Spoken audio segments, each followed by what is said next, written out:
Thank you. What is happening right now with school kids in America is an outrage and a tragedy. Right now today, roughly 40% of American school kids are attending school in person 5 days a week. More than half of the school kids in America are not.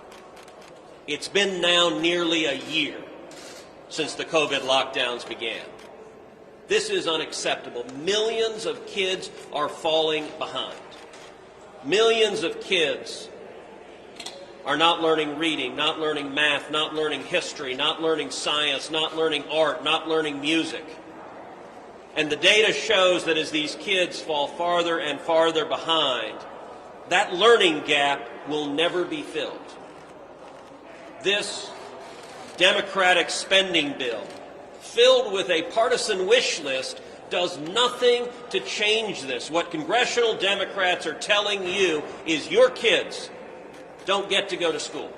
It's not a priority.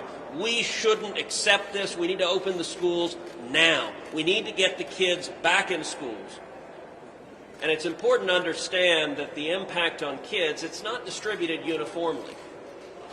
Wealthy parents, those with resources, are able to enroll their kids in private schools that are open. They're able to engage in homeschooling. They're able to hire tutors to work with their kids. But low-income children are being abandoned by this Democratic monstrosity of a bill. If you're a single mom struggling to hold down one or two jobs, and you have kids whose school is not meeting in person, far too many of those kids are falling behind. We need to say enough is enough. You know, Joe Biden and the Democrats like to say follow the science. Well, here the science is clear. The CDC has told us kids should be back in school. It is hurting kids. We're seeing more youth depression, more youth suicides. We're seeing more child abuse. This is hurting the children, and it is only partisan politics that makes Democratic politicians willing to leave kids out of school. Enough is enough. This bill doesn't fix it. I'm introducing an amendment that says if your schools are shut down, if your kids are not able to go to in-person school, then you're eligible for a grant, a scholarship grant to get your kids in school. I expect most, if not every Democrat, will vote against that, because their answer right now to those kids is essentially tough luck.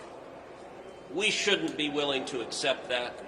We should stand for the children in our country who need an education, and we should insist that they get access to a good quality education now. We need to open schools now.